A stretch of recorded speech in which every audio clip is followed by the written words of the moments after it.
Hola, hola, esto es Radio Semilla, soy Felipe Álvarez, muchas gracias por escucharnos. Hoy día les traigo una pareja de invitados muy inspiradores, propios de nuestra red de guardianes de semillas. Son Doris Arroba y Charlie Álvarez de la finca Xungo Tola, acá en el norte de la Sierra Ecuatoriana. Es gente admirable que se dedica con pasión a regenerar, que ha conseguido realmente el autosustento en apenas media hectárea. Y no me refiero solo a su comida, ellos mismos se hacen su pasta de dientes, su shampoo, su medicina. Bueno, realmente son personas ejemplares. Les invito a seguir la conversación en nuestro canal de Telegram. Si tienen dudas o preguntas, comenten ahí, por favor. También síganos en redes sociales y visiten nuestra web radiosemilla.com. Sin más, espero que disfruten de escuchar a los queridos guardianes de Xungo Tola.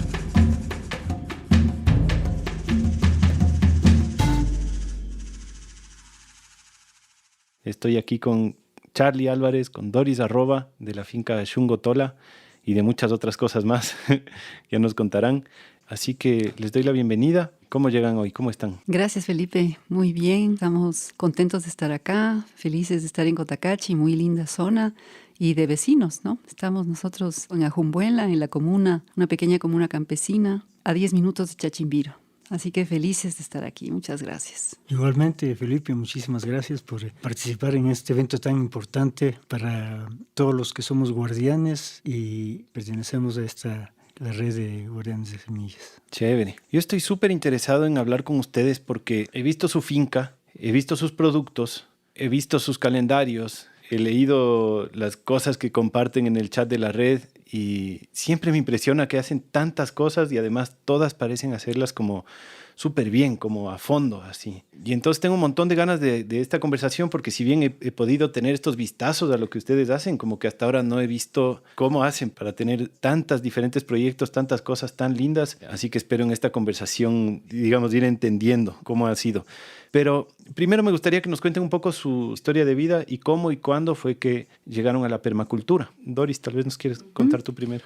Bueno, venimos los dos de una vida muy diferente, muy distinta, pero muy ligada a la empresa. Cada uno de nosotros hemos sido ejecutivos, directores de empresas y en algún momento de nuestra vida nos encontramos. Yo estaba viviendo en México, volví a Ecuador y al encontrar a Charlie haciendo Aikido, porque empecé a practicar Aikido y Charlie es tercer dan. Empecé a volver al Aikido con Charlie y nos encontramos. Nos encontramos de pronto, en un momento muy lindo y a partir de ahí estamos juntos ya 12 años. ¿Y en qué era que trabajabas? Yo era directora de varias empresas editoriales multinacionales. Ah, de editoriales. Sí, fui directora de Editorial Santillana, aquí en el Ecuador.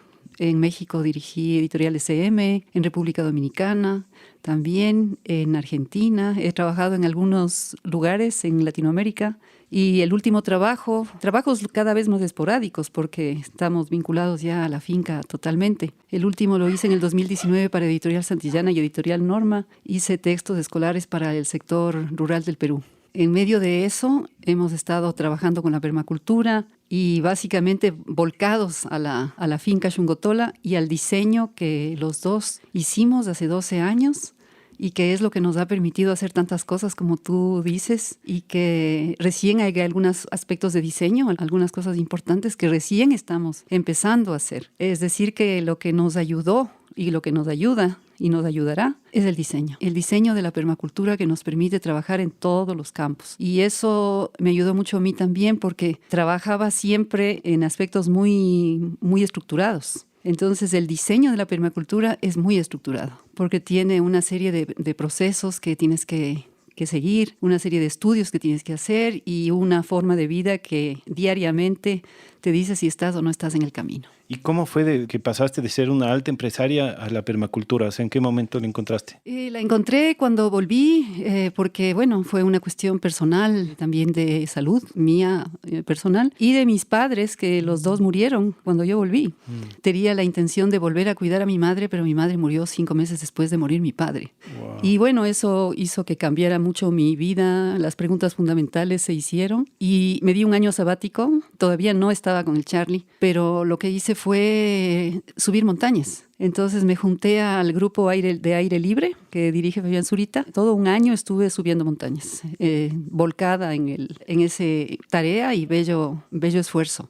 Luego acepté trabajo de Fabián para ser guía de montaña y seguí todo este año, que fue el año 2010, más o menos, en la montaña. Y ahí fue un cambio radical. O sea, eso de hacer una supervivencia de un día para el otro, de buscar la forma de vivir en una carpa, de estar siempre en la naturaleza, hizo que ya la vocación que yo tenía de llegar a lo natural se viera finalmente realizada, ¿no? De ahí, al volver a intentar un trabajo profesional, fue que nos encontramos y yo ya tenía todas estas inquietudes y parece que Charlie las tenía igual o más profundas. Entonces, eso nos permitió también, el Aikido es una belleza, un arte marcial muy bello que el Charlie domina, y eso nos permitió también entrar en una nueva dimensión, en una dimensión que nos llevó a la permacultura directamente. Qué bacán. Siempre dicen que la montaña te muestra el camino, ¿no? La montaña es un gran maestro. Ajá. ¿Y tú, Charlie? Yo he trabajado más en temas muy particulares, siempre a nivel personal y desarrollando empresa también, incursionado en una diversidad de escenarios de vida, ¿sí? Resulta que llego yo a la permacultura y me doy cuenta allí de por qué he incursionado en tantos aspectos, ¿no? Porque en todo lo que es la arquitectura, en sociología, medio ambiente y otros aspectos más, ¿no? Que, bueno, ahora nos ha servido muchísimo para poder ir desarrollando la diversidad de eventos y cosas que vamos desarrollando allí en la finca, ¿no? La permacultura es la excusa que tenemos los que tenemos déficit de atención para poder hacer todo a la vez, ¿no? Exacto. Sí, es muy interesante. Estamos en un momento especial también en el desarrollo evolutivo de la finca, porque, claro, hemos puesto cimientos. Creo que en todos los aspectos más importantes del levantar un ecosistema que se sostenga por sí mismo, pero estamos entrando ya en otra fase de ese proceso, que es una fase de perfeccionamiento. Hay muchísimo de todo lo que se ha hecho, estamos a medio camino y nos toca incursionar justamente en cada uno de ellos, avanzar en este proceso de depuración y perfeccionamiento de lo que se ha logrado hasta el momento. Pero ambos, de alguna manera, a pesar de estas carreras más empresariales y así, ya tenían el ideal de la autosostenibilidad o de la vida en el campo, o fue así como ya mayores se dieron cuenta, o ya tenían de alguna manera esta idea así mientras trabajaban en lo otro. Yo creo que referencias familiares, ¿no? Referencias familiares son interesantes. Siempre fueron lo que impregnó nuestras vidas, ¿no?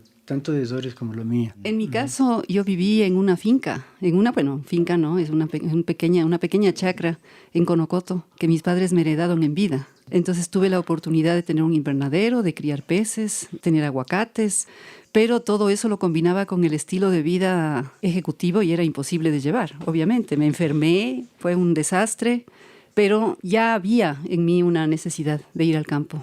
Y me acuerdo muy claro que les pedía a mis padres, no la vendan, no vendan esa propiedad en Conocoto. Yo la recibo y la desarrollo y lo hice 10 años. Muy difícil por esta situación de no estar ahí, pero ya mi madre me recuerda que todas las plantas que yo conozco, ella las sabía. Su abuela las conocía y una de las cosas que siempre hacíamos cuando salíamos, porque salíamos mucho en mi casa con mis padres los fines de semana, con mi hermana, buscando lugares para vivir en el campo. Ahí fue que ellos encontraron Conocoto y luego empezaron un proceso que, bueno, yo ya era grande, yo me casé muy, muy pronto, ¿no? Esa es otra vida que tuve. Y tuve la posibilidad de vivir ese sueño, pero todo el tiempo que íbamos a buscar el campo, mi madre siempre se llevaba semillas de todas partes y me decía, esto te sirve así, esto podemos sembrar de esta manera. Entonces había una fuerza ahí, y también mi padre, porque tenía una propiedad en Ambato. Mi padre era ambateño y de ahí traía el Volkswagen chiquito, pichirilo, cargado de manzanas todo el tiempo. Entonces eso era una necesidad, una vocación. Creo que el campo es una vocación, pero es una vocación de todos, porque todos tenemos en nuestra memoria genética la naturaleza. Lo que pasa es que nos hemos olvidado. La gente de la ciudad se olvida más Ahora nosotros sentimos, ahora que venimos de Quito, ¿no? Por eso nos demoramos un poquito y tal vez un poco cansados. Venimos de Quito y claro, es un mundo totalmente ajeno ya. Y sentimos que la gente que también ha estado con nosotros, nuestra familia, nuestros amigos, son ajenos a este nuevo mundo que vivimos y a esta nueva realidad. Claro, ¿no? Todos venimos del campo tarde o temprano y todos podemos volver al campo tarde o temprano, ¿no? Qué Sí, bacán. todos tenemos una abuela, un abuelo que cultivaba. Todos tenemos un tío que le gustaba algo así. Y tomando en consideración que son solo 100 años de este gran cambio que da la humanidad en relación con la civilización Todos y con la nuestros tecnología. bisabuelos o tatarabuelos eran campesinos, Claro. o sea, no hay de otro. Venimos no de Total, 500 años, sino sí. de aquí a 50, a 60 nomás. Sí, el problema es que se genera una ruptura generacional así muy fuerte, ¿no? Y una desconexión, obviamente, la vivencia urbana respecto de la anterior vivencia a nivel del campo y dejar también todos los conocimientos ancestrales, ¿sí? Y no haber ese nexo y esa conexión generacional, ¿no? ¿Qué es lo que está sufriendo la sociedad? De cómo transmitimos este bagaje de información y de saberes ancestrales, si no es justamente mediante este tipo de actividades, ¿no? Como la que desarrollas tú y nosotros también. Claro. ¿Y estudiaron formalmente permacultura en un punto o cómo fue su formación en este sentido de más del diseño y eso? Sí, en realidad, la primera vez que yo escuché la palabra permacultura fue por el Charlie, porque él comentaba que Miguel Torske, que hacía Aikido con el Charlie, fue su alumno de Aikido. Ah, es cierto que el Miguel hace Aikido también, pues. Y ahí le contaba de la red de guardianes de semillas, de las cosas que hacían, de los cursos que había, del intento de la permacultura, etcétera. Y seguimos todos los cursos. Hicimos todo lo que nos proponían con Rogelio, con Miguel, con Javier, con Paulina, con Fernanda, etcétera. Ese fue el primer acercamiento. Luego buscamos aquí donde estudiar formalmente, encontramos el TINCO ese momento, hicimos un curso de diseño de permacultura, pero inmediatamente logramos encontrar a la Ecovilla Gaya en Argentina y nos fuimos para la Argentina a estudiar permacultura. Hicimos un segundo curso de diseño de permacultura, que creo que eso fue la base, la piedra angular realmente de lo que nos ha permitido desarrollar hasta ahora el diseño de permacultura. También en Argentina estudiamos agricultura orgánica con Jairo Restrepo, y ya van 3 cursos que hacemos con él, no sé si 4, 3, ¿no? 3 cursos hacemos con él desde el año 2014, en el año 2019 y en el año 2021 también hicimos un curso con él de agricultura orgánica. Pero el diseño de permacultura viene de allí. Y Charlie tiene más historias sobre el diseño de permacultura porque él ha hecho un curso de diseño más. Cuéntanos. Bueno, como me interesa mucho el tema de la construcción y la bioconstrucción en sí, que es un eje fundamental en un entorno permacultural, me interesó mucho el tema del trabajo de la guadúa. Entonces fui a Colombia, ahí estuve un tiempo justamente en cursos de guadua, cómo trabajarla, conocer las propiedades estructurales y antisísmicas que tiene la guadúa ligada con el barro, y eso es lo que nosotros aplicamos ahora, ¿no? La bioconstrucción es un eje fundamental en todo el entorno ecosistémico de la finca, ¿no? Es aplicable en todo, absolutamente en todo. Y ahora lo que estás haciendo, el diseño de permacultura con Rogelio.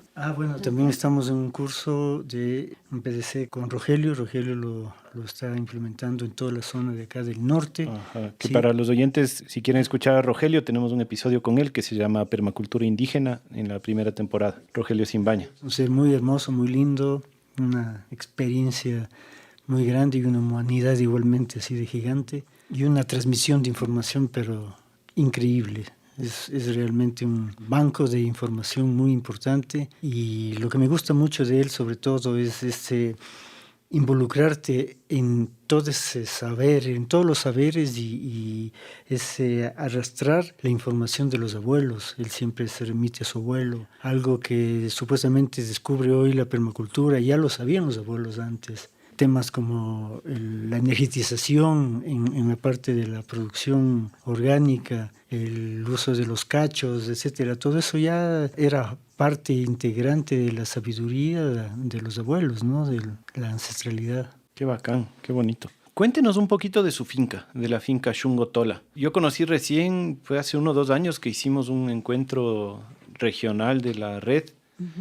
y wow, es impresionante. O sea, no es muy grande, pero es increíblemente rica, o sea, parece infinita. A pesar de que los límites no están muy lejos, como hacia donde giras, encuentras como una nueva técnica, una diferente especie, un diferente animal, una planta, es una cosa impresionante. Cuéntenos un poquito cómo es la finca, dónde está ubicada y cómo ha sido también el proceso de diseñarla. Tal vez comienzas tú, Doris. Claro, claro. Nosotros llegamos a la finca gracias al Gran Espíritu, siempre lo digo y lo repito porque íbamos a comprar una propiedad en el sector de Tumbaviro, que está más abajo de donde ahora vivimos, que es Ajumbuela, en una zona más bien seca, bastante más seca de donde estamos. No íbamos a tener agua, tenemos ahora agua en cantidad. Y bueno, había unas condiciones que a pesar de todo nos encantaba la zona. Nos encantaba la zona, estar cerca de Chachimbiro, es fascinante. La biodiversidad que hay ahí también, a pesar de que es un bosque seco, es muy interesante. Y luego las aguas termales, que son deliciosas y muy medicinales. Llegamos porque la persona que nos iba a vender el terreno, que eran 2 hectáreas, nos cambió el precio y muy molestos y desilusionados. Estábamos yendo todas las semanas para buscar un lugar porque ya habíamos vuelto, ya teníamos la necesidad de empezar con la tierra. Encontramos a Jumbuela.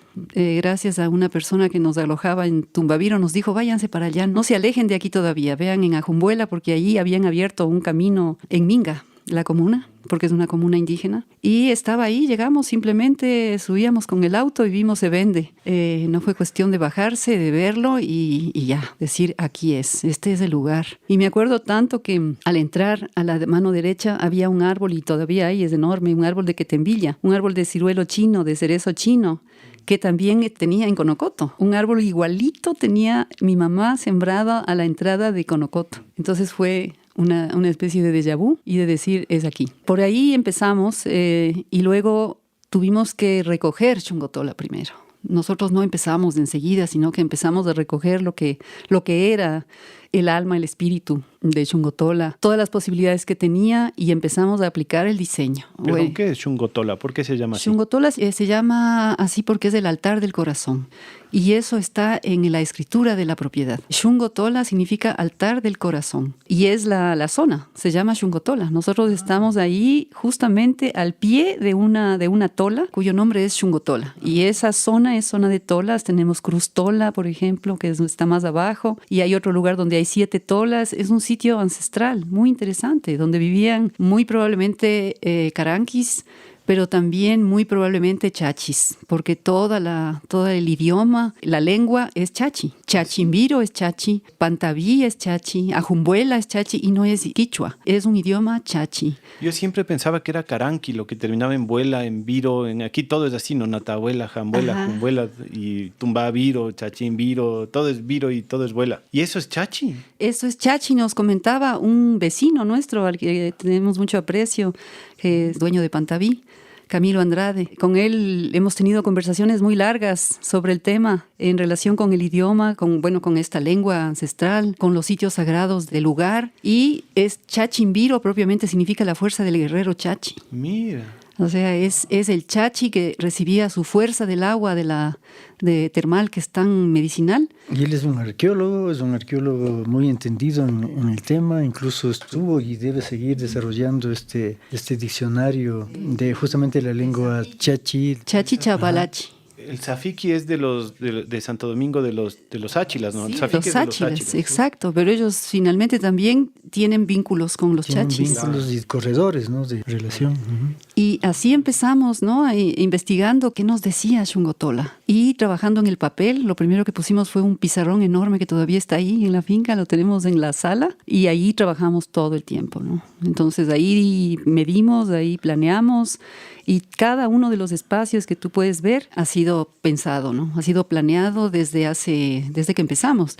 Tanto eso como nuestro emprendimiento, porque ese es otro aspecto esencial de la permacultura, porque ¿de qué vamos a vivir? Claro, ya me contarán después del emprendimiento, porque quiero todavía explorar más de la finca y del diseño y la permacultura. ¿Cuánto de su diseño viene de la inspiración en la naturaleza y cuánto de su diseño viene, digamos, mentalmente? Antes de eso quisiera meter un factor más que tiene que ver con la decisión que nosotros tuvimos allí. Estamos dentro de un entorno comunitario, indígena, campesino. Y para nosotros era fundamental no convertirnos en una isla aparte, ¿sí? Sino entrar a un entorno en el cual podamos recibir también esa información, ese bagaje, esa sabiduría de los pueblos indígenas y intentar también transmitir la información que teníamos como necesidad de llevarla, ¿no? Eso es un factor muy importante que nos ayudó en esa decisión de quedarnos en ese lugar. Claro, porque ustedes no tienen raíces acá en Imbabura, ¿o sí? No tenemos raíces. Somos netamente quiteños. Esta zona de aquí fue la última, porque intentamos por Mindo, en San Pablo del Lago igualmente, había ya la posibilidad, estaba casi amarrado también el tema y se deshizo igualmente. Y bueno, así fue la ruta hasta llegar al punto donde estamos hoy, sí. Xungotola les estaba boicoteando los otros tratos ahí. Nos estaba buscando. La finca nos indicó, sí, entramos allí, un suelo totalmente desgastado, degradado. Habían zonas que parecía cemento. Es Cangagua. Totalmente, a pesar de que es una zona seca y arenosa, sí, pero tenía mucho impacto seguramente de ganado que transitaba por allí. Si hoy vemos el suelo cómo se encuentra, es un notable cambio, ¿no? Tú en las fotografías que nosotros manejamos ves un suelo completamente pelado y duro, compactado por años, ¿no? Hoy es un suelo completamente suelto y todo está completamente cubierto, ¿no? Eso lo tenían descubierto 100%. Y eso ya nos convocó, nos exigió, o sea, cómo regenerar el suelo primero. Entonces empezamos el trabajo justamente a ese nivel y siempre sin perder la perspectiva del bosque, ¿sí? Para nosotros el bosque es el entorno que debe cobijar, debe ser el colchón que amortigua, el colchón que sostiene, es el soporte sí, de la finca, ¿no? Y con el tiempo también fuimos madurando el tema de la idea del bosque, el bosque comestible, conservando las especies nativas del lugar, eso fundamental, un 70%, un 30% de especies introducidas, respetar ese entorno, ¿no? Porque es una zona totalmente deforestada, lastimosamente. Todo el alrededor que circunda a Xungotola es monocultivo y depredación. Yo recuerdo que tú amanecías ahí con la motosierra en la oreja. La gente cerrando, terminando todas las especies nativas, los árboles centenarios, ¿no? ¿Los monocultivos alrededor de qué son? Básicamente el maíz, frijol. Maíz. Punto. Maíz, frijol, punto. Lastimosamente incluso se ha dejado de lado esa asociación de la experiencia ancestral, ¿sí? de los cultivos de la chacra, ¿no? De la chacra andina típica, y simplemente se siembra de esa manera, ¿no? Entonces nuestro interés fue justamente también tratar de incidir en este escenario de vida que es bastante difícil, ¿no? La relación es muy compleja con los campesinos que están habituados ya a una forma, que son generaciones, no es una generación que se desconectó completamente de los abuelos, se desconectó completamente del saber ancestral y, no sé, manejan tractores, están con toda la tecnología que ofrece la agroindustria, la agroquímica, y es muy, muy difícil, a menos que hay un ejemplo, ¿sí? Que es lo que intenta hacer la finca, ¿no? Una finca demostrativa de que es posible dar un cambio y generar un núcleo que permita el autosostén de la familia, de la unidad familiar campesina, que ese es uno de los derroteros que tenemos trazados en Xungotola. Unidad familiar campesina, dices. Nos interesa mucho el tema de la agricultura familiar campesina, porque estamos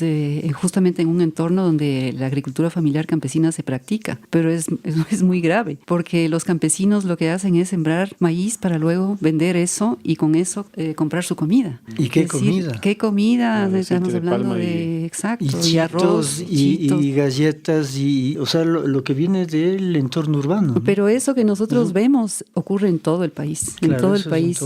Y también ocurre que las unidades campesinas familiares son pequeñas, como nuestra finca, más pequeñas incluso, ¿no? Probablemente gente que hace permacultura tiene hectáreas, tiene más de una hectárea. Nosotros con menos de media hectárea logramos sobrevivir, tenemos soberanía alimentaria de una variedad enorme que todavía seguimos incrementando, pero la gente que está a nuestro alrededor no tiene esa variedad. no conoce el chihualcán, no ha comido el chayote, muy poco come camote, muy poco jícamas, yacón, etcétera, ¿no? Miso, que estamos cultivando desde el año pasado, la gente no lo conoce. Entonces, es la intención de mostrar que una unidad familiar puede mantenerse, autoabastecerse y ser independiente y soberana dentro de su pequeño ecosistema. ¿Y se ha contagiado un poco su modelo? Sí, porque es interesante. Por ejemplo, al lado, el vecino de al lado siempre ha sembrado maíz y el año siguiente frijol y el año siguiente maíz y el año siguiente frijol y le ha metido tractor a ese terreno y le mete tractor todo el tiempo, pero ahora tiene camote, tiene haba, tiene maíz y tiene frijol. O sea, incrementó. Duplicó su como variedad. que, sí, la variedad creció y la parte que está al lado, junto a nuestro cerco, es preciosa. O sea, es siempre verde, hay un montón de flores. Entonces eso como que ha motivado a que incremente su producción agrícola y está bonita. El problema es que sigue fumigando. Ese es el problema. Chuta. Y justo al lado suyo les fumigan. Sí, nos fumigan. Nosotros tenemos un cerco vivo que nos protege bastante y ahorita estamos haciendo otro, un huerto vertical para protegernos más. Es una fumigación, no sé si nos afecte mucho, pero algo sí debe seguramente llegar, ¿no? Volviendo un poco al manejo del suelo, porque me parece interesante, ¿no? Estaban diciendo que digamos, la máxima es del bosque y que buscan hacer modelos de bosques comestibles, pero también practican agricultura de hortalizas. ¿Qué técnicas, qué modelos nomás utilizan para cultivar alimentos o para manejar el suelo? Bueno, en cuanto al tema del suelo en la parte regenerativa, primero conocer sobre la dinámica del suelo, ¿no? Qué características tiene el suelo. Y ese ha sido un factor sumamente importante, tomando en cuenta que la microbiología del suelo sí es el actor protagónico, digamos, del proceso de la vida en todo el espacio terrestre, ¿no? El que nosotros le demos la atención especial a la microbiología, que sea parte de otro eje que nosotros tenemos, que es el eje de animales menores. Nosotros hemos incluido en ese eje también la microbiología, así como las lombrices, etcétera, forman parte también de ese entorno y nosotros debemos tener un sistema alimentario. Hemos ido desarrollando esas formas para poder que el suelo tenga esa fuerza vital, ¿sí? Para generar vida y generar salud hacia los seres vivos, ¿no? Bueno, tenemos, para ampliar un poquito el tema, una linda quebrada, ¿no? Ahí en Xungotola, en uno de los bordes se encuentra la sequía, que ya no es sequía, es un río, la Banda. Y de ahí obtenemos la microbiología para Xungotola, porque no tocamos la quebrada. En algunas partes no la hemos tocado, entonces siempre hay mucha microbiología que sacamos de allí y que reproducimos constantemente. Y les llevan a su compostera. Las llevamos a la compostera. A la compostera, pero sobre todo, es que todo es una compostera. Es que en Xungotola todo es una compostera. Ahora tenemos una lombricera. Ahora ya tenemos una lombricera, que está bien tenerla, pero cada espacio, cada jardín, cada pequeño ecosistema que armamos de 10x10, de 4x4, de 5x5, es en sí misma una compostera. Si tú levantas ese suelo, tiene cualquier cantidad de lombrices, tiene mucha microbiología, está siempre cubierto, porque es algo que hemos aprendido, ¿no? El acolchado es fundamental, y siempre tiene abono de nuestros animales. Entonces, es un suelo fértil. Vamos creando humus, haciendo materia orgánica con materia orgánica y más materia orgánica. Entonces eso va sumando. Qué interesante. ¿Y también compostan aparte para después poner en las camas o todo también el compostaje va directo en las camas? Hacemos diversos juegos, ¿no? Compostajes locales. Eso nos ahorra tiempo, esfuerzo, porque si no tocaría trasladar materiales de un lugar a otro. Entonces, eso por un lado. Por otro, composteras también en zonas específicas como es un árbol, ¿sí? Un árbol, su círculo, también puede ser se puede hacer un compostaje allí. Pero un factor importante para la regeneración del suelo ha sido elaborar un contenido alimentario nutricional como es el bocachi. O sea, ahí sí le hemos metido mucho esfuerzo y tenemos la firme convicción de que un regenerador de suelos que te impulsa justamente esa vitalidad del suelo es un elemento así como el bocachi, ¿no? Porque mientras más ingredientes y diversidad puedas trabajar allí, es muy eficiente, muy efectivo en restaurar suelos de manera rápida, ¿no? Esa es esta técnica como de compostaje rápido, intensivo. ¿Nos puedes explicar un poquito más qué es el bocachi para los que... El bocachi es un abono abono biofermentado. Es decir, es como que tú preparases un vino o un queso, ¿sí? Trabajas tú con la uva, por ejemplo, y elaboras un vino. Entonces los ingredientes iniciales no terminan, sino con otra forma. Y eso pasa también con el bocachi.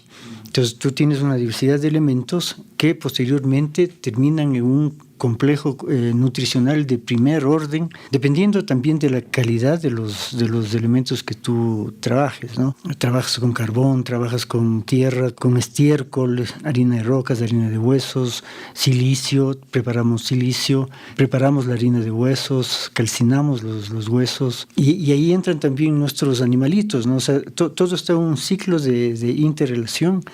Porque nuestros perros, por ejemplo, tenemos 4 perros y ellos, obviamente, como son carnívoros, les alimentamos de esa manera, preparamos su alimento y ellos nos proveen justamente los huesos, y de allí eso pasa a este otro tratamiento ya para enriquecer este tipo de abono biofermentado, ¿no? ¿Cómo hacen polvo con los huesos? Con un sistema de calcinación. Eso es muy fácil, sí, tienes una tolva, tienes un tanque con una parrilla, con entradas de aire, y allí acumulas los huesos, lo prendes, sí, con un leño por debajo, y esos se calcinan impresionantemente. En 10 minutos. Es como que prendieras gasolina, es un polvorín eso. Una tolva, un horno que tú mismo te hiciste ahí en la finca, ¿no es cierto? Es un tanque. Es muy sencillo, es un tanque con una parrilla separado unos 20 centímetros del suelo, con 4 aberturas tipo lengüeta, y ahí depositas la parrilla, y por debajo tú puedes alimentar con leña para iniciar la calcinación, ¿no? Luego de que se calcina eso, tienes ya los terrones que son blancos prácticamente, hay una tonalidad entre blanco y grisáceo, y eso ya frío le mueles, se muele muy fácilmente, un molino de los típicos Corona, y ya tienes el polvo. Igualmente lo hacemos con la harina de rocas, un procedimiento que lo hacemos manualmente. O sea, ustedes cogen las piedras y con eso hacen las piedras de todos los colores y sabores que te puedas encontrar. O sea, yo siempre ando buscando, ¿no? Por donde voy veo colores, veo Esta tiene un mineral diferente, sí, y le vas cogiendo formas, piedras volcánicas, piedras fosfóricas, de todo. Es que tú, ahora que han abierto carreteras por todo lado, o sea, tú puedes encontrar una riqueza y una variedad muy, muy buena. Y esa zona es una zona también volcánica. Entonces tienes mucho material ahí del cual procesarlos de esa manera y enriquecer, obviamente, el abono y el suelo. Vivimos buscando piedras y salimos con el remolque, ¿no? Teníamos un remolque que juntamos al auto, y entonces ahí vamos recogiendo, y hemos traído también de Tungurahua, hemos ido a traer del Cotopaxi. Wow. Bueno, la piedra volcánica ya para otras funciones también. Para construir hornos, ¿no? Que esa es otra cosa que hacemos. Uh-huh. Pero en relación con la pregunta que hacías sobre el huerto, ¿no? Las hortalizas y las verduras están al pie de los árboles. Tenemos las camas biointensivas, todas nuestras camas son biointensivas, de doble excavación. Fueron un trabajo, hacerlas al comienzo es un buen trabajo, pero luego son máquinas de producción durante 3 años. En especial si tienes una cangagua compactada, pucha, como que no hay de otra, ¿no? Bueno, toca hacer nuestro unos suelo huecotes y... en realidad no es cangagua, sino que es franco arenoso, ¿no? Ya. Tú bajas 15 centímetros de nuestro suelo y ya no hay nada, es arena. Entonces la construcción de suelo para nosotros es mucho más importante, de modo que una cama de doble excavación abajo no es tan difícil abrirla, pero tenemos que manejar mucha materia orgánica, muchas ramas, mucho estiércol, mucho de lo que estamos diciéndote que hacemos, ¿no? Además del bocachi tiene el calcio de los huevos que comemos a diario, porque tenemos gallinas ponedoras. Y todo esto vamos integrando en las camas de doble excavación. La idea es que sembremos primero suelo antes que sembrar cualquier semillita. Eso es esencial. Sí, porque necesitas un suelo bien nutrido, fuerte, y así será la planta en su desarrollo, claro. El arbusto, el árbol. Y tenemos una buena variedad de verduras y de hortalizas, la verdad. Y semillas que nosotros mismos obtenemos de todas las plantas que sembramos, ¿no? Tenemos zonas donde cultivamos semillas exclusivamente y zonas donde cultivamos comida que vamos a comer, ¿no? Entonces, de todo lo que te puedas imaginar, sembramos de todo. Y o bien tenemos nosotros las semillas o las tenemos de la red de guardianes de semillas. Y entonces ese es nuestro proceso, ¿no? Pero un aspecto aquí interesante de la evolución de la finca es que lo que nosotros queremos es que este bosque empiece a autogestionarse, se empiece a desarrollarse por sí mismo. Y es así que de pronto encuentras una plantita que se puso allí y es porque ese es su lugar. Y después un arbolón.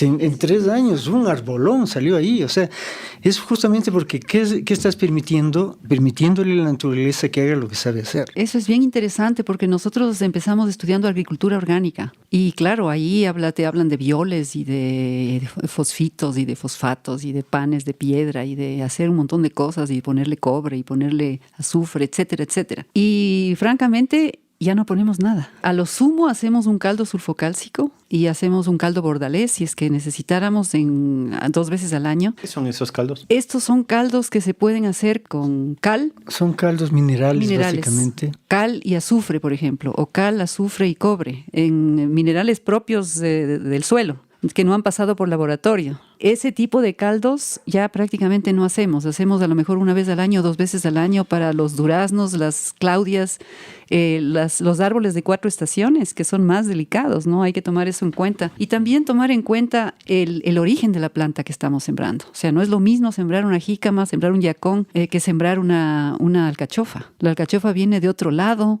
En cambio, la planta ancestral se pone en el suelo y crece fascinada, ¿no? Entonces, esas plantas ancestrales también nos ayudan como cercos y dentro sembramos nuestro huerto. Entonces, adentro está la alcachofa feliz. La acelga crece perfectamente, la lechuga, el kale, no sé, los tomates, que bueno, son nuestros, pero tenemos una variedad de tomate que cultivamos mucho, que es el Physalis ixocarpa, que es el tomate mexicano, que es increíble, es para todo terreno y crece en todo lado y además es una buena compañera de muchas plantas. Y ahí vamos a la pregunta que hacías. ¿Cómo sembramos? Asociamos. O sea, ahora ya prácticamente asociamos todo y dejamos que el suelo se exprese. Lo que dice el Charlie es cierto. De pronto aparece una planta en un lado que no hemos sembrado, pero ese es el lugar para esa planta. Estamos totalmente seguros.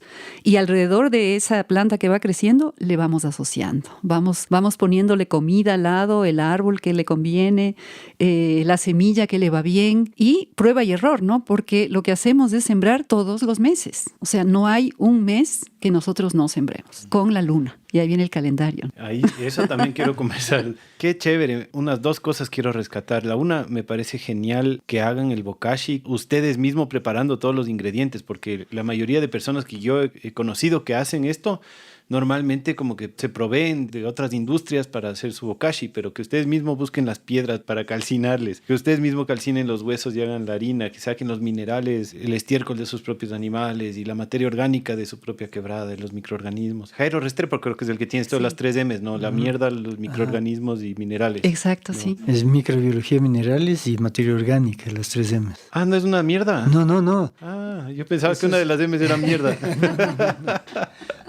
Bueno, pero sí, eso me parece genial, que saquen todo de la finca o de alguna manera artesanal. Y la otra, esto que dices, ¿no? Que de pronto sale una planta que quiere salir y se convierte en un árbol y como que la labor del campesino, digamos, o del guardián de esa tierra es crear las condiciones. Exactamente. Para que del suelo emerja lo que quiere emerger, ¿no? Esa es la realidad. Y mira que no solo eso tiene que ver con el movimiento vegetativo, ¿no? Tiene que ver con el movimiento faunístico, porque hay una interrelación así muy próxima entre flora y fauna. Claro. Y así es que nosotros nos hemos sorprendido y mucha gente se ha sorprendido igual, porque, y siempre me gusta contar este hecho de que de pronto Doris encontró ahí una ranita así de este tamaño. Esta rana resulta que es una rana marsupial que tiene el marsupio atrás y mete sus huevitos, ¿no? Y esta rana está en peligro de extinción. Y una bióloga nos llama y nos dice, porque lo subió en redes, sí, al Facebook, y nos llama y nos dice, qué interesante, algo está pasando ahí en la finca de ustedes, porque esta rana está en peligro de extinción, ¿y cómo llega donde ustedes allá? Y ahí la tenemos. Quiere decir que estamos dejando el espacio libre a la naturaleza para que haga lo que sabe hacer, lo que decía anteriormente, tomando en cuenta que el suelo tiene una memoria y tiene una vocación productiva, y que debemos ser correspondientes a ello. Va la pregunta inicial también que que hacías, ¿no? ¿Qué tanto hemos intervenido ahí? Hemos intervenido, sí, para recuperar el suelo, para recuperar y regenerar el entorno ecosistémico, recuperar semillas de la quebrada mismo, porque ahí está el tesoro de recuperación y regeneración de cualquier hábitat, de cualquier suelo. ¿Sí? Si quieres semilla, busca allá y ahí está la semilla nativa. Vamos viendo también el bosque empieza a expresarse, empieza a botar su semilla y esa semilla cae en el mejor suelo, ¿no? Para Fíjate, por ejemplo, con el chihualcán. Nosotros somos fascinados con el porotón, el chihualcán. Sembramos mucho porotón, pero el que se da solo, pero es que ya no le podemos decir no, es el chihualcán. Tenemos ya 50 árboles de chihualcán y siguen saliendo y siguen saliendo. Es un papayuelo, ¿no es cierto? Es un papayuelo andino que lo encontramos allí en la finca. Y este chihualcán es tan bonito y tan interesante que se asocia con el café, se asocia con un cítrico, se asocia empieza a buscar espacios dentro y empieza a crecer al lado de otras plantas, ¿no? De la granada y esas plantas mejoran el crecimiento. O sea, no conozco hasta ahora ni una de nuestras plantas que diga no al chihualcán. Crece divino el café. Tenemos ya como 3 chihualcanes que están apareciendo al lado del café caturro rojo que cultivamos y que también tomamos, ¿no? Tenemos ya unas más de 60 plantas de café que nos dan café para buena parte del año y el chihualcán es la planta compañera ideal para todo. Es impresionante. La estamos sembrando al lado de papaya, al lado del plátano, pero también al lado de cítricos y con la granadilla. En fin, el chihualcán sale de la quebrada, pero en la quebrada hay más. Si la quebrada siempre tiene más sorpresas, siempre tiene más maravillas, ¿no? Nosotros intervenimos en una ladera de la quebrada, intervenimos, por ejemplo, el año pasado hicimos un jardín para las abejas, porque tenemos varias colmenas y tenemos miel de abeja y hacemos productos con cera de abejas. Y el chihualcán empezó a tomarse todo. Entonces dijimos, bueno, venga, entonces tenemos cualquier cantidad de chihualcán y consumimos mucho de todas las formas, ¿no? Lo comemos crudo, lo cocinamos, hacemos jugo, en fin, tenemos bastante chihualcán. Qué interesante, qué bonito. Animales. Ahora que mencionas las abejas y antes dijeron también que tienen gallinas ponedoras. ¿Qué animales nomás tienen? Una de las cosas que me encantó y nos encantó a la Cami y a mí cuando visitamos era el gallinero. Decíamos, qué bestia, cuando tengamos nuestro gallinero tiene que ser así. Una pared de tapial hermosa con unos sistemas lindísimos para alimentar a las gallinas, para darles agua sin disturbarles mucho. Cuéntenos un poco, no solo del gallinero, sino en general de los animales que tienen en la finca. Bueno, yo creo que Charlie te va a contar sobre la bioconstrucción de los que hacemos para los animales. Yo te puedo contar que empezamos con los cuyes y hasta ahora tenemos ya más de 60 cuyes y seguimos con los cuyes. Para la gente de otros países, el cuy, ¿cómo le describimos? El cuy es un conejillo de Indias. Es un conejillo de Indias, sí. Ese es el cuy. Ajá. Es un animal ancestral, un animal muy lindo, que al menos yo en lo personal aprendí a amar, ¿no? Porque cuando empezamos no veía yo cómo podía entrar ahí un cuy. Pero luego pues ya los mantenemos, los separamos, los tratamos, los cuidamos y luego llegaron las gallinas.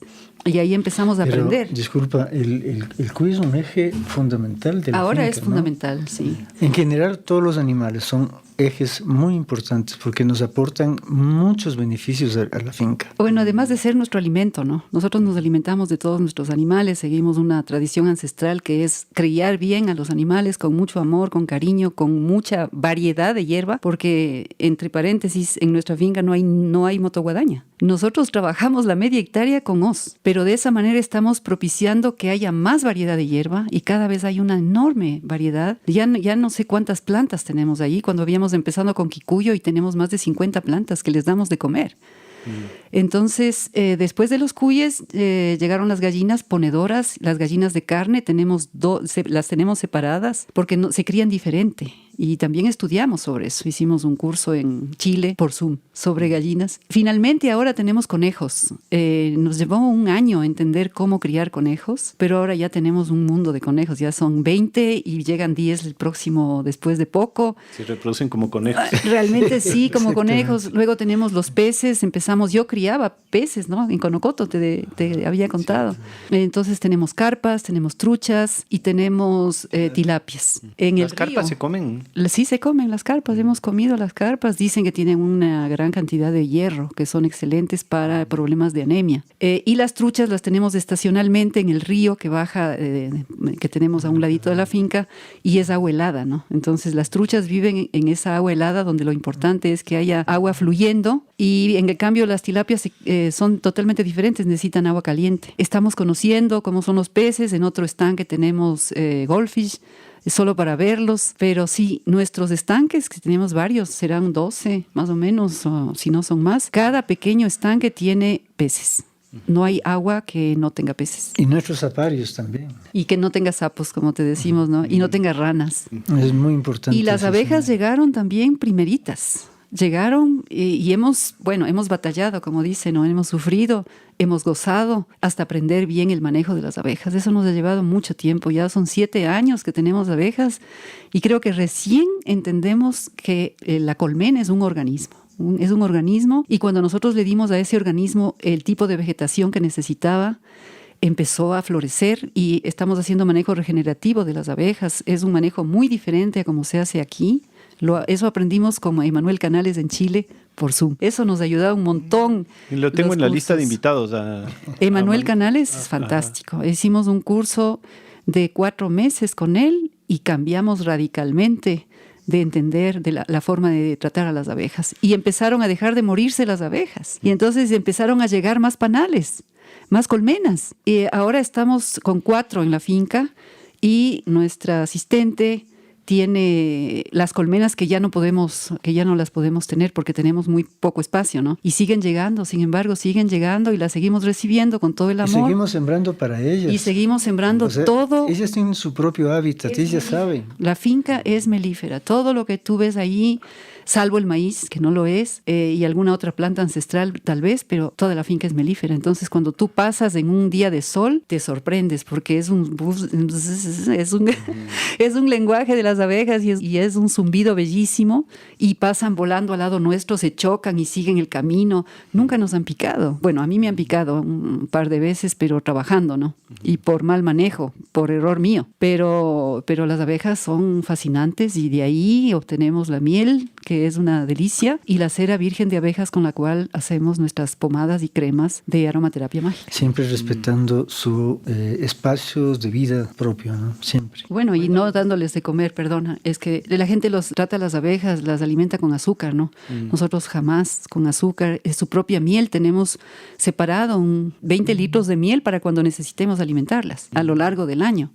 Cuando necesitamos, vemos que les hace falta floración, entonces hacemos un jarabe de miel, agua destilada y propóleo. Y eso lo aprendimos con Emanuel. También hacemos pisos técnicos para nuestras colmenas, porque abajo normalmente tienes un piso como cualquier piso, pero el nuestro es una malla de 4 milímetros que permite mayor oxigenación de la colmena y a la vez las abejas eliminan varroa, que probablemente tienen. No hay abeja que no tenga en algún momento del año varroa y por eso nosotros hacemos... ¿Qué es varroa? La varroa es una especie de piojo diminuto que se pone atrás de la cabeza y chupa su savia, no es sangre, pero es su fluido vital. Y prácticamente todas las abejas del mundo ya tienen varroa y nosotros siempre preparamos remedio para ellas con propóleo y hacemos ácido oxálico o tenemos ruibarbo, ahora tenemos ruibarbo cada vez más y las hojas del ruibarbo están llenas de ácido oxálico. Entonces hacemos secar las hojas y preparamos saumerios con los que curamos a las abejas. Yo he leído de gente que les pone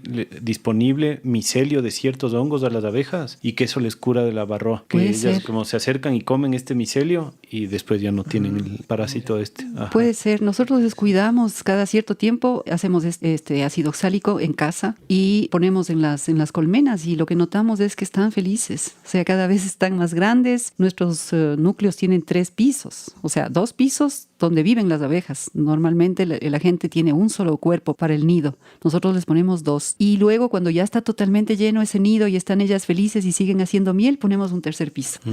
Y solamente sacamos miel del 3er piso. Entonces pero es una vaquita lechera, porque cada 3 meses, cada 2-3 meses tienes miel y sacas 20 litros. Entonces no necesitamos más. Claro. ¿No? Eso es lo que de cada colmena hacemos ese tratamiento y podemos mantener tanto a las abejas como a nosotros. Y esto de la construcción de las colmenas es parte de la bioconstrucción para los animales que mencionaba Doris. ¿Cómo es eso? Sí, cada especie viva de la finca necesita su entorno, necesita su hábitat y diseñamos el hábitat respetando obviamente todo el contexto de su vida, ¿no? En el caso de las gallinas, como decías tú, tratamos de lo menos incidir en nuestra presencia dentro del gallinero y eso lo aprendimos de Javier, ¿no? De Javier Herrera. Javier Herrera, que es guardián también. Él siempre con sus indicativos no fallaron realmente en esta conformación. Nos sugirió justamente armar toda la actividad que tiene que ver con la alimentación, la bebida de las gallinas, la limpieza, la extracción de los huevos, etcétera. Todas esas faenas las hacemos prácticamente de fuera, ¿no? Entonces creo que ellas sufren menos, están sometidas a un menor estrés. Manejamos un antibiótico natural recomendado también por el Javier, que es de la cabeza de ajo y la cabeza de cebolla, siempre en el tanque de agua que alimenta, que es el alimentador del agua para las gallinas, ¿no? Todo eso es parte del sistema de bioconstrucción del hábitat de ellas. Para los que se quedan con curiosidad, hay el episodio con Javier Herrera que se llama Gallinas Felices. Ahí entran más detalles de todo este tema. Qué chévere. Entonces tienen cuyes, conejos, gallinas, 3 tipos de peces, bueno, 2 tipos de gallinas, abejas y, bueno, tremenda diversidad, ¿no? Ajá. ¿Algo más o esos son todos los animales? Bueno, ahora tenemos chucuris. Eso es interesantísimo. Chucuris. Sí, hicimos un pequeño bosque de 10 por 10, donde tenemos adentro plátano, tenemos papaya, babacos, papayuelos. ¿Papaya se da? Papaya tenemos ya, sí. ¿A qué altura están ustedes? 2.400. Wow. Pero hemos logrado este cerco vivo, hacemos cercos vivos, lo que tienes aquí, ¿no? Ahí ese es un cerco vivo y que es una cortina de viento también y que va a crear un ecosistema dentro. Entonces empezamos a asociar a partir de ese ecosistema y ya tenemos papaya, tenemos unas 3 papayas que ya tienen este tamaño, crecen lentas, ¿no? Porque el chihualcán vuela, pero la papaya ya está ahí y tenemos un bosquecito de plátano, un círculo de plátanos para tratar las aguas grises del manejo que hacemos de los animales, porque como te digo, comemos nuestros animales y faenamos y mandamos todo al círculo de plátanos. Y ahí se instaló una familia de chucuris. Unos chucuris son como una especie de ardillitas pequeñas que son tremendas porque, bueno, se comen ratas, ratones, eso primerito. Y parece que teníamos. Un tipo de tejón, me parece. Es algo así, ajá. Y terminó con ratas, ratones que teníamos por ahí y que nos estábamos empezando a preocupar porque ya teníamos que empezar a pensar en meter veneno. Y llegaron los chucuris. Y acabaron con las ratas y los ratones que había por ahí. Y incluso puede ser que hasta con raposas y se quedaron a vivir ahí. Y ahí está su casa. Entonces ese es el jardín de los chucuris. Les estamos poniendo por la noche, antes de irnos, les ponemos unas semillas, les ponemos unas plantitas que puedan gustarles, sobre todo raíces, porque empezaron a comerse nuestras raíces de miso y de camotes. Entonces les estamos dando un alimento que por lo general salen por la noche, lo comen y ahí tienen su familia, ahí están los chucuris.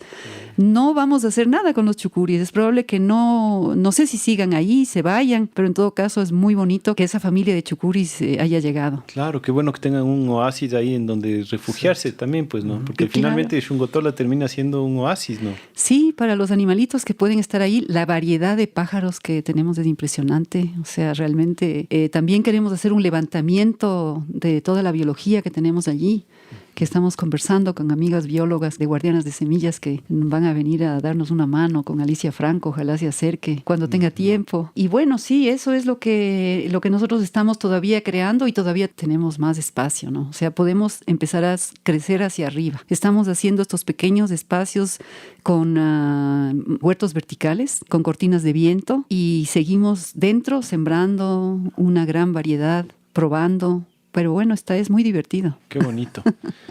Entonces ya vamos cubriendo algunos de los diferentes aspectos, ¿no? Hemos hablado un poco de la construcción, muy poco de la construcción, pero algo, y creo que el capítulo no nos daría para meternos muy a fondo. Hemos hablado de la producción de alimentos y de la diversidad. Quiero topar unos 2 o 3 temas más que me parecen importantes. La uno es este tema de la salud y el bienestar, ¿no? Ustedes tienen esta marca que se llama Aromaterapia Mágica, que mencionaste hace un rato, y que se nutre de la misma finca, ¿no es cierto? ¿Nos pueden contar un poco más qué productos tienen, cómo funciona? Bueno, ahí en esos procesos de diseño y largas noches divertidas tomando un vinito, cuando recién empezamos a hacer este trabajo, el tema de la subsistencia era esencial, ¿no? Es decir, de qué vamos a vivir, si hemos tenido un estilo de vida, que fue un cambio radical y no es fácil hacer ese cambio, pero lo primero que hicimos fue el diseño de la empresa. Nuestros productos tienen registro sanitario. Justamente este año estamos haciendo la renovación del registro sanitario de nuestras cremas y pomadas de cera virgen de abejas.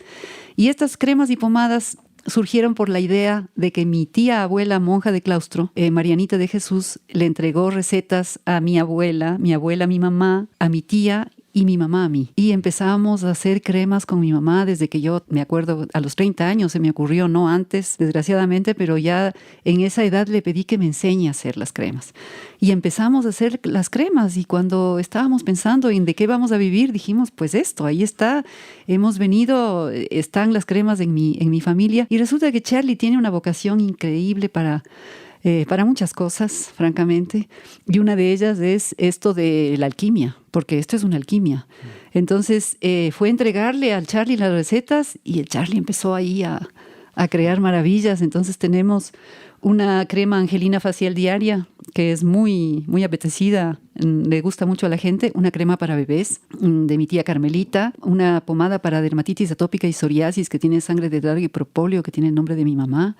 Y tenemos una crema, la crema Marianita, que es un linimento, un repelente orgánico, y luego empezamos a seguir experimentando. Hacemos ahora sobre todo jabón de miel de abeja, que nos piden mucho para bebés, para niños, para personas mayores. Todos estos productos son para piel sensible, para personas alérgicas, para personas que no pueden usar químicos. Y son nuestros productos de uso diario. Es decir, si nosotros usamos pasta dental, primero la probamos un año y ahora la vendemos. Hacemos pasta dental. Y nuestro catálogo, hacemos shampoo, el shampoo líquido y el shampoo sólido. Y Charlie es el alquimista, ¿no? O sea, realmente él es el que desarrolla estos productos. Tenemos un pequeño laboratorio en Quito, un departamento que yo tenía ya en Quito antes de mudarnos. Y ahí hay un pequeño laboratorio donde trabajamos los aceites esenciales, sacamos el aceite esencial de mentol que tenemos en la finca, las rosas, el geranio malva y los productos, la mayor parte de nuestros productos vienen de nuestra propia producción y lo que no tenemos buscamos un buen proveedor de sangre de drago, por ejemplo en la Amazonía, y con eso trabajamos. Entonces esa es la idea del emprendimiento. Fue muy importante haber hecho la empresa porque ahora ya está hecha. Son 7 años que tiene la empresa, vamos a los próximos 7 años. Estamos justamente haciendo esta renovación ahora del ARCSA y tenemos todos los papeles en orden, el contador que nos lleva los temas del SRI, etcétera. Entonces es muy importante para alguien que quiere hacer este estilo de vida, que quiere seguir este proceso, tener realmente un diseño con estudios de mercado, que nosotros hicimos, estudios de mercado, con nichos de mercado, para que podamos entrar y mantenernos, ¿no? Mantenernos en la economía. Nosotros ya desde el año 2018 llegamos a un punto de equilibrio a nivel comercial, a nivel económico. Entonces ya no perdemos y somos una marca muy valorada. Tenemos pocos distribuidores. Decidimos entrar en el campo de la tienda virtual. Y ahí están las 3 tiendas virtuales que tenemos. Una de ellas, Aromaterapia Mágica, y siempre estamos recibiendo pedidos y estamos haciendo entregas.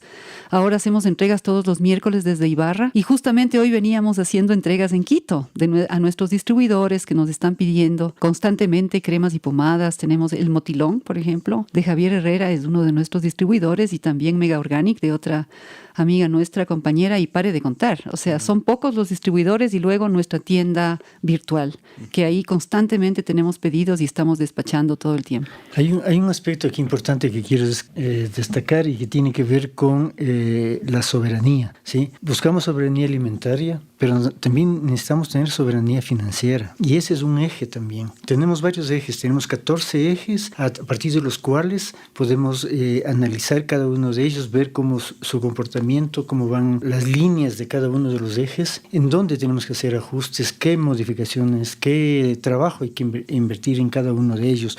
Y uno de esos es justamente soberanía financiera. O sea, uno de nuestros objetivos ha sido alcanzar soberanía financiera, tener esa capacidad de sostén, porque ese es el problema que nosotros hemos visto en fincas que se involucran en este tipo de temáticas que no se pueden sostener, justamente porque no está abordado en toda su dimensión y a largo plazo temas como el asunto de la soberanía financiera. Y es increíble, una finca como la nuestra tiene cientos de emprendimientos de los cuales tú puedes asirte y firmemente. Nosotros tenemos aromaterapia, pero tenemos el tema de las semillas, tenemos el vivero, las plantas del vivero. Plantas del vivero.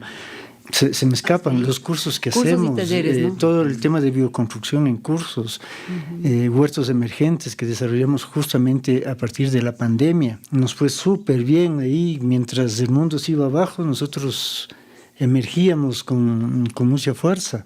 Mucha gente nos ubicó con la ansiedad de que ¿dónde puedo proveerme mi propio alimento? ¿Cómo puedo hacerlo? ¿Qué hago con la semilla? Y la gente no tiene esa información. Y ese es un campo súper amplio. Es increíble poder explotar ahí. Y solo con ese campo uno puede sostenerse perfectamente. Pero sí hay que avisorar, mirar a largo plazo, soñar a futuro y avanzar en ese sueño. Y planear muy bien, muy organizadamente, como lo haría una empresa. Eso es lo que les iba a decir, ¿no? Que es lo que se nos hace muy difícil a un montón de personas que estamos en este mundillo, digamos, de no tenemos experiencia ni conocimientos de administración, de organización, de planificación de empresas, de contabilidad, son cosas complicadas, pero importantísimas. Fundamentales. Sí, o sea, es uno de los problemas, creo yo, de la falta de soberanía, como dices tú, que nos enfocamos mucho, sí, en la soberanía alimentaria y en la soberanía energética, incluso algunos llegan a eso, pero muy poco en la soberanía financiera, y es uno de los temas en los que la gente somos ignorantes. O sea, la mayoría de gente que ahora que depende de un sistema que ahora parece estar colapsando, que depende solo de la comida que hay en el supermercado, solo de la energía que viene por el sistema eléctrico y solo del agua que viene del municipio,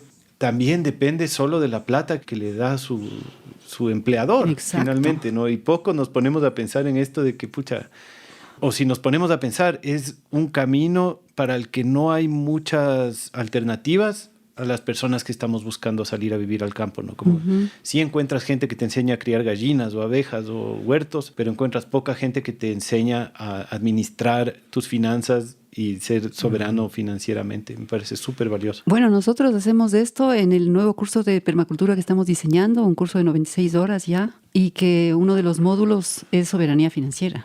Estamos entregando estas herramientas, ¿no? Desde el estudio de mercado, como te digo, el análisis de mercado de nicho, el estudio de oportunidades que tienes de producto, el análisis de producto, mercadotecnia, eso es esencial. No es demasiado complejo. Lo importante es que hacia el futuro tomes en consideración que eso te puede mantener. De eso puedes vivir y qué canales necesitas, ¿no? Por ejemplo, el canal virtual que nosotros implementamos, la tienda virtual, eso fue importantísimo, porque con los distribuidores pues no nos iba tan bien. El distribuidor no nos pagaba de vez en cuando. Hubo distribuidores que no nos pagaron, que quebraron y no pagaron. No quiero decir nombres, pero por ahí son empresas grandes que nosotros teníamos confianza, etcétera, y de pronto se acabó. En la pandemia varios distribuidores colapsaron y nosotros empezamos a salir con esto de la tienda virtual y ahora nos va bastante bien, afortunadamente. También que ya desde, como te digo, del 2018 ya no perdemos ni ganamos y los últimos 2 años mantenemos a 2 personas que trabajan con nosotros. La una trabaja a tiempo parcial, la persona que nos ayuda con los huertos, y otra persona que está a tiempo completo con nosotros apoyándonos con los animales y haciendo procesos de abonos, etcétera, ¿no? Entonces, sale de nuestra empresa, ¿no? Y ese es un aspecto muy importante porque otro eje que se vertebra justamente en la estructura de la finca es la administración del recurso, de todos los recursos que tenemos en la finca. Y uno de ellos es el recurso humano. Y no lo podemos ni maltratar ni nada. Son nuestros colaboradores y están con todos los beneficios de ley, y parte del sostén y de la soberanía financiera son ellos justamente. y garantizamos obviamente que eso se dé en el tiempo. Yo recientemente he estado como dándole vueltas a este tema. No quiero meterme a hablar muy a fondo porque son temas muy complejos con todo esto de la guerra y con todas estas campañas del miedo que comenzaron con la pandemia, y ahora parece que hay la nueva campaña del miedo, que es la escasez de alimentos y que está colapsando el mercado global y no sé qué. Y si bien no me gusta caer en esa campaña del miedo, sí creo que es un llamado de atención como a las personas que sabemos que eventualmente podríamos dejar de tener los beneficios que tenemos de nuestra civilización que nos rodea, y tenemos que proveernos, ¿no?, de nuestra comida y de...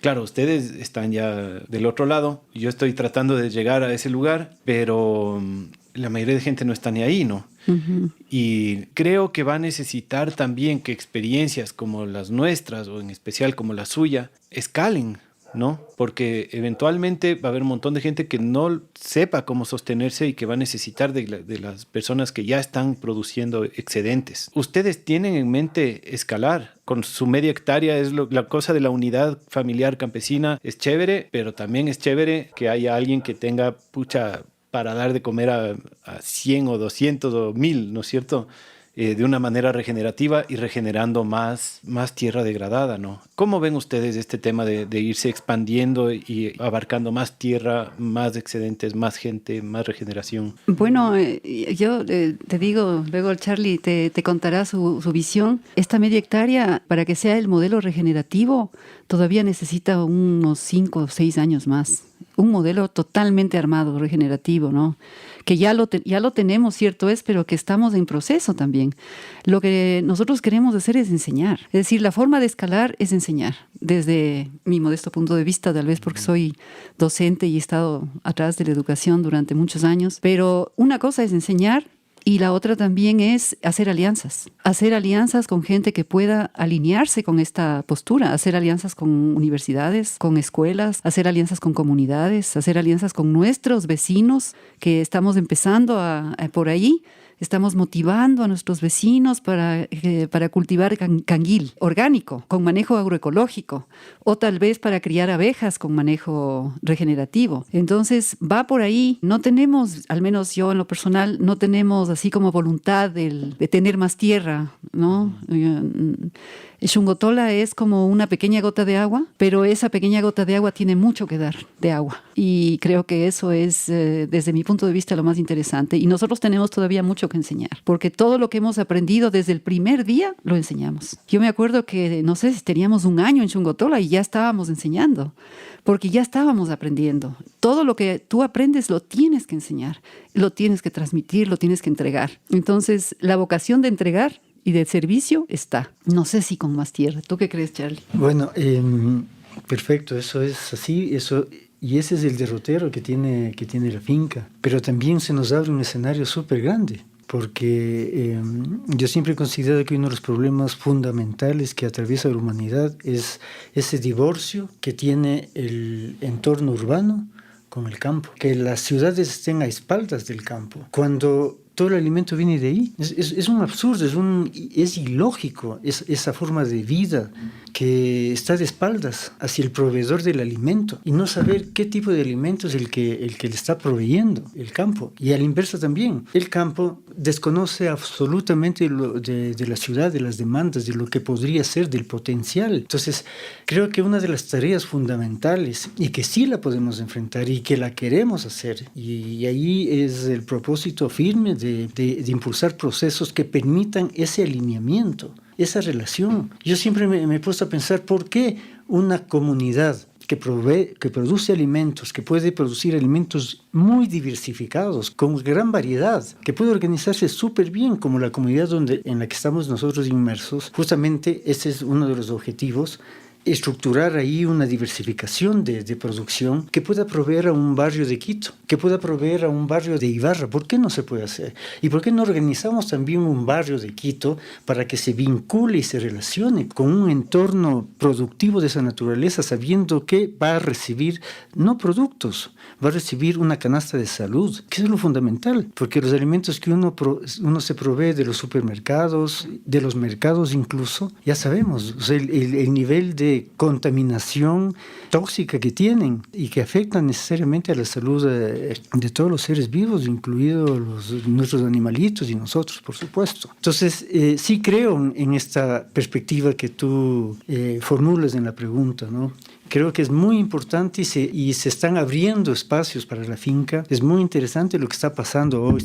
Estamos viviendo un momento muy especial. Nos están mirando, se han acercado hacia nosotros. Tenemos una relación muy interesante con la Universidad del Carchi. Estamos dando los primeros pasos. Vinieron ya estudiantes de agropecuaria a visitar nuestro entorno. Hemos hecho incluso una propuesta de elaboración de un pensum para tratar de meter en esas cuñas que tienen abiertas ellos en ese tipo de espacios en donde podemos entrar con el tema de la permacultura, ¿no? Estamos en un proceso con ellos, vamos a ver cómo avanza en eso. Tenemos otras proyecciones también. En Quito acabamos de tener el día de ayer una reunión muy importante, sí, que nos consolida también con otros sectores sociales muy importantes y sobre todo a nivel infantil, juvenil y que están en plena escolaridad, ¿no? Parece que por ahí también vamos a abrir espacios interesantes. Claro. Bueno, sí, en suma hay mucho que hacer. Hay mucho que hacer y toda la voluntad de hacerlo, ¿no? Toda la voluntad de seguir trabajando y de seguir desarrollando la finca. Tú hablabas poco de la bioconstrucción, pero hay una cosa muy interesante que claro, no sé si nos da tiempo, pero para contarte qué importante ha sido para nosotros el uso del vermifiltro, la incorporación del vermifiltro al sistema que tenemos. Y eso lo aprendimos, lo aprendió Charlie el año pasado. Fue el año pasado, con Yacunina, ¿no? Con compañeros de la red. Lo ratificamos ahí. También es muy interesante que, digamos, haya este espacio del que somos parte de la red y que ahí se den también procesos de educación y de desarrollo y que también la gente sigue avanzando. Es decir, empezamos con un baño seco y tenemos un baño seco bien desarrollado, pero luego entramos al tema del vermifiltro y entonces las lombrices empezaron a gestionar todas las aguas negras de los baños y wow, es increíble. Eso es un mundo alucinante también porque de ahí sale también abono. Entonces, todo esto para decirte que hay mucho que hacer y mucho que compartir. Este barrio en el que estamos ahorita es un interesante ejemplo de eso, por ejemplo, porque los primeros que habitaron este barrio hace poquito tiempo, hace 9, 10 años, que construyeron sus primeras casas, hicieron los primeros modelos de biofiltros y cosas que estaban haciendo Yacunina, ¿no? El Miguel y la Pauli, que tienen un episodio también en la primera temporada al respecto. Y aquí no llega el agua, no llega el alcantarillado. Entonces, todos los nuevos habitantes han comenzado a ver estos ejemplos y se está comenzando a hacer normativa de este barrio que la gente tiene que tratar sus aguas con vermifiltros y con biofiltros. Primero porque no hay alcantarillado y después porque, claro, los pozos sépticos no funcionan, contaminan y eso es todo un tema. Y ahora ya en la última reunión de los propietarios del conjunto se estableció que todos los nuevos copropietarios estén, digamos que por reglamento tengan que contratar un profesional como el Miguel y la Pauli para tratar sus aguas, a pesar de que es gente que no está ni ahí con la permacultura o con qué sé yo. Pero claro, no tiene alcantarillado, le están ofreciendo una solución que ya funciona en el barrio y se contagian fácil. Ya ni siquiera es un problema venderles la idea, sino que es como, vecinos, ¿cómo hacen con su agua? Aquí está el ejemplo. Ven a ver, la gente va y arma sus vermifiltros y funciona. Ya en este barrio hay como 5 vermifiltros ya. Qué maravilla. Qué maravilla. ¿Y por qué eso no en la ciudad? Pensemos que la permacultura está dando un paso. Ya está dando un paso David Holprin, que seguimos nosotros como uno de los ideólogos y fundadores de la permacultura, acaba de publicar en Australia un libro que es Retrosuburbia. Y este libro ya te habla de diseñar ciudades. O sea, ya no diseñemos comunidades pequeñas, diseñemos ciudades permaculturales. Diseñémoslas con zonas, con sectores. Diseñemos de manera que el sector rural esté vinculado con el urbano, de modo que podamos gestionar desechos. Tenemos espacios públicos, tenemos parques, tenemos veredas. En otras partes del mundo ya se hace.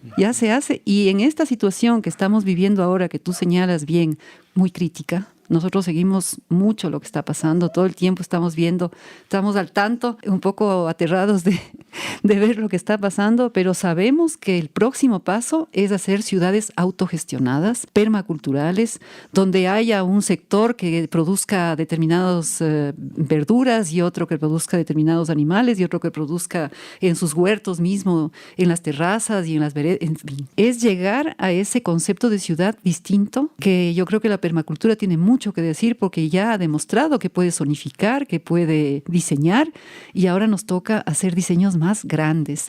Y no hace falta tener terreno para eso, o sea, no tenemos que tener más que Xungotola.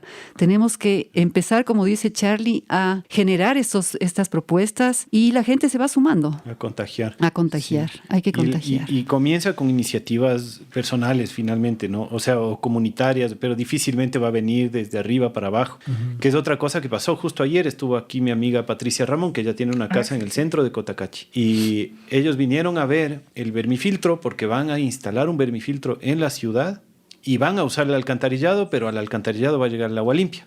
Entonces, fantástico. Por más que, claro, ellos tienen un lote pequeño, no es que tienen terreno para que toda el agua se termine infiltrando en el terreno, es un lote urbano totalmente, digamos, encementado. Ajá. Pero por lo menos van a darse unos cuantos metros cuadrados para hacer un vermifiltro, para hacer un biofiltro y mandar a la alcantarilla el agua limpia. Qué genial, qué genial. Entonces a mí me parece increíble, ¿no? Un ejemplo así y después tal vez haya otro y así se comienzan a contagiar hasta que algún día se hagan políticas públicas al respecto, ¿no? Porque hasta ahora aquí a 500 metros de mi casa llega la alcantarilla directo al río de todo el pueblo de Cotacachi sin el más mínimo tratamiento. Entonces...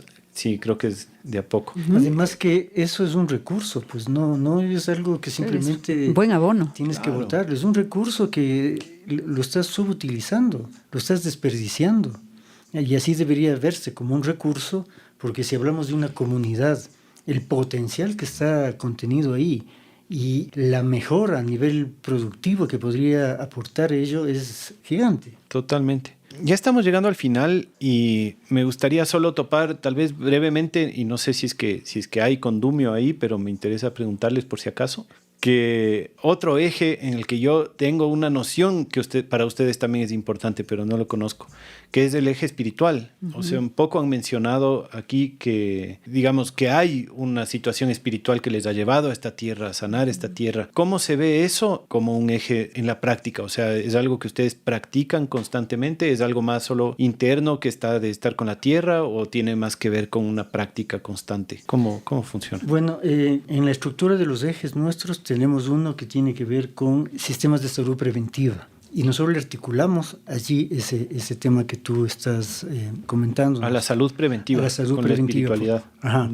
Es un entorno muy amplio que tiene que ver con la salud espiritual, con la salud física, tiene que ver con tu salud alimentaria, tiene que ver con cómo funciona tu mente en una relación con la naturaleza.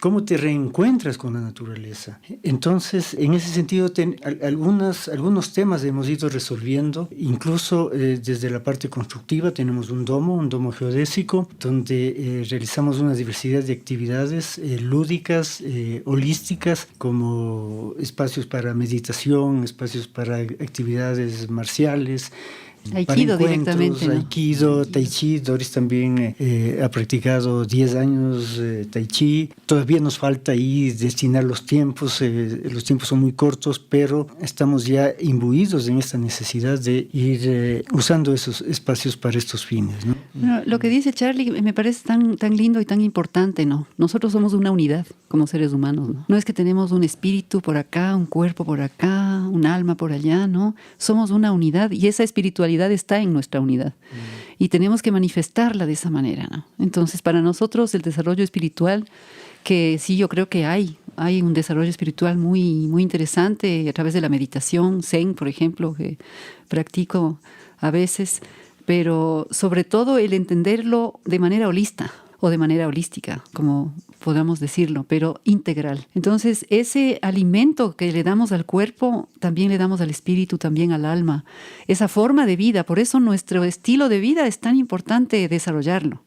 Y eso es lo que tal vez más nos cuesta, pues, porque nos cuesta salirnos del chocolate Nestlé y hacer nuestro propio chocolate, y nos cuesta salirnos de cosas comerciales y hacer nuestras propias cosas, pero también es una forma espiritual, porque sabemos que nuestro cuerpo alimenta a un ser superior que está dentro de nosotros, que está ahí, y que ese ser superior se manifiesta. Ahora estamos, yo en lo particular, y el Charlie le estoy metiendo por ahí, estoy haciendo agricultura biodinámica, estoy estudiando agricultura biodinámica, estoy entrando en las obras de Steiner, estoy trabajando con un grupo de estudio de diferentes países, los lunes que nos reunimos para reflexionar, para pensar qué es esto de la antroposofía, qué es esto de los espíritus elementales que están habitando aquí. O sea, eso para mí es alucinante, porque como que tenemos gnomos y tenemos hadas y tenemos seres que están viviendo aquí, que podemos alimentar, y que ellos son los que van a alimentar las plantas. Ellos son los que van a hacer crecer. Entonces, los preparados biodinámicos son sumamente interesantes. Estamos empezando a hacer compostas biodinámicas, pero sobre todo entendiendo que lo que tenemos en la finca es un ser espiritual y que nosotros somos seres espirituales dentro de ese ser espiritual, que también somos seres espirituales en el contexto de la madre tierra, que es un espíritu. ¿Me comprendes? Entonces, lo espiritual va en ese sentido cuando nosotros vemos los chucuris llegando, ¿no? O sea, ¿qué espíritu es ese que está permitiendo que se dé ese proceso, ¿no? O que las abejas ya tenemos 4 panales, 4 colmenas que han llegado este año, ¿no? ¿Por qué están llegando? ¿Qué les motiva? ¿Qué les gusta? ¿Por qué no se van al lado? ¿Por qué no otros kilómetros más allá? O las plantas nuevas que están naciendo, o que ya no usemos prácticamente ningún proceso ni orgánico, ¿no? Que pongamos en el suelo, sino que el suelo se autorregenera. Entender ese espíritu que está en el suelo nos permite que nosotros nos entendamos también como seres espirituales, ¿no? Y nosotros, por ejemplo, siempre agradecemos cuando vamos a comer, y le agradecemos a ese gran espíritu y a esa madre tierra que nos está permitiendo ese espacio y que nos permite compartir lo que podemos hacer ahí para más gente, ¿no? Cada vez para más gente, que es lo que nos interesa también. Sí, el tema de la salud preventiva para nosotros es un eje vertebrador muy importante. Por eso también hacemos las prácticas, ¿no? El Aikido, por ejemplo, uno de los principios fundamentales, porque tiene una filosofía profunda, sí, se versa en que a través del Aikido tú puedes manejar las relaciones en medio de un conflicto. ¿Cómo construyes la paz en medio del conflicto? Ese es el punto vertebral del Aikido, ¿no? Y de ahí se vertebra todo un sistema filosófico, pero sí universal, porque eso tienes que llevarlo a la práctica.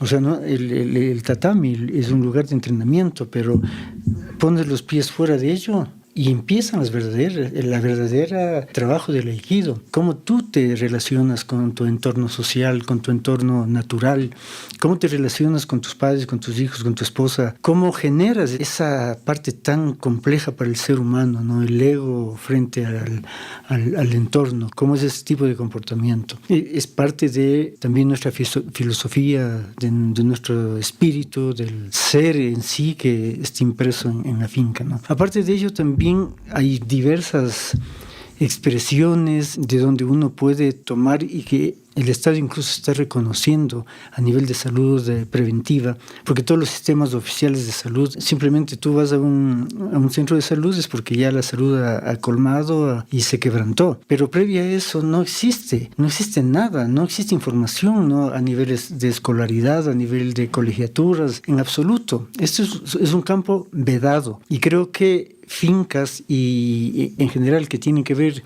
con todo el entorno permacultural tienen el deber, porque nosotros recogemos conocimientos ancestrales, ¿sí? Y parte de la medicina y parte de la relación salud-enfermedad está íntimamente relacionada con qué tipo de alimento producimos, qué variedad de herbolaria tenemos para enfrentar temas de la salud, medicina, etcétera. El recogimiento también de la experiencia ancestral del mundo andino en cuanto a los sistemas de salud y sanación, y modernos también que existen, ¿no? Lo que es el masaje, el reiki, la aromaterapia, el biomagnetismo. Hemos incursionado en todos estos en todas estas facetas de relación, porque queremos darle forma a ello. Creo que la finca tiene que generar a largo plazo propuestas también. Todas las fincas deben hacerlo. Toda la permacultura también debe dar una respuesta respecto de lo que es salud preventiva. Bueno, en ese sentido, mencionarte que ya te habrás dado cuenta, y los amigos que nos oyen, que somos bastante estudiosos. O sea, estamos estudiando todo el tiempo. Charlie el año pasado hizo un diplomado en medicina alternativa con la Universidad de Cuenca, que fue en línea, un diplomado en línea. Puede hacer biomagnetismo, Reiki, puede hacer terapias alternativas. Y eso para nosotros fue bien interesante porque también nos cambió, nos hizo crecer, ¿no? El aprendizaje siempre te hace crecer y nosotros tenemos todavía mucho que aprender y siempre estamos mirando los aspectos clave que nos faltan para dar esos pasos, ¿no? Todo lo que hemos generado lo hemos hecho a través del aprendizaje. Y yo en lo particular creo mucho en el aprendizaje, ¿no? Y también creo que todo lo que se aprende se tiene que enseñar. Necesariamente tiene que ser así. No te puedes quedar con eso. Entonces, de alguna manera estamos haciéndolo constantemente todos los días, ¿no? Con nuestros animales también, en lugar de darle ciertas medicinas. ¿Por qué no biomagnetismo, no? ¿Por qué no entrar a niveles más sutiles, no? Y creo que con los perros también estamos con nuestros perros. Ya estamos manteniendo ahí una perrita de 13 años que tiene también un tratamiento que le damos y que queremos ponerle imanes, en fin. Entonces, es este proceso que es como una unidad, que es como esa integralidad del ser al que queremos llegar, ¿no? A esa integralidad es a la que queremos llegar a través de los procesos que generamos, de los aprendizajes que hacemos y de las prácticas. Qué increíble, qué bacán. Me encanta que esos aprendizajes que ustedes están constantemente emprendiendo, constantemente los están ejecutando y eso es algo que brota así de ustedes y de su finca y por eso les quiero felicitar porque mucha gente estudia, pero no mucha gente estudia y aplica, es como que está en ejecución constante su aprendizaje y claro, lo que están generando es tremendo, ¿no? Y qué bueno también escuchar que eso está generando también muchos olas, ¿no? Que está generando olas, que la gente les contacta, que la gente aprende, que la gente compra sus productos, que están haciendo vínculos y eso es muy valioso, así que les felicito, les agradezco, les admiro mucho y muchas gracias. Sigan adelante porque es increíble lo que hacen. Gracias. Y está Xungotola abierta las puertas, ¿no? Te esperamos pronto, ojalá. Y a la gente que también quiere contactarnos, lo que sí les pedimos es que nos llame antes, ¿no? Poco aceptamos visitas inesperadas, te cuento, porque siempre estamos ocupados. No es porque no queremos. Se nota. No es porque no queremos, pero sí es porque una visita a la finca nos lleva 2 horas y media, 3 horas. Ese es un tiempo que le dedicamos a la gente que nos visita para mostrarle todas las instalaciones de permacultura, todas las plantas, todos los espacios, todos los animales. Entonces, eso sí, lo único que queremos es un tiempo anticipado de una semana para las personas que quieren llegar, de modo que podamos compartir, incluso compartir la comida, compartir el alimento que sacamos de la finca, hacer el pan. Es decir, es una experiencia vivencial distinta, que es lo que nosotros proponemos. Así que bienvenidos todos a eso y por favor, Felipe, vente pronto para que conozcas lo nuevo que hay, porque en Xungotola siempre hay cosas nuevas. El que llegó a 2 años atrás vuelve después de 2 años y es otra cosa. O sea, lo que vas a encontrar es más plantas, más variedades, más medicinales, más animales y el pequeño espacio regenerativo, reverdecido, cada vez con más vida y con más esperanza. Qué hermoso, qué lindo. Así que bienvenidos y bienvenidos. Gracias. Y gracias Muchas gracias también para ti. Gracias, Felipe. Gracias por escucharnos también. Chao, chao.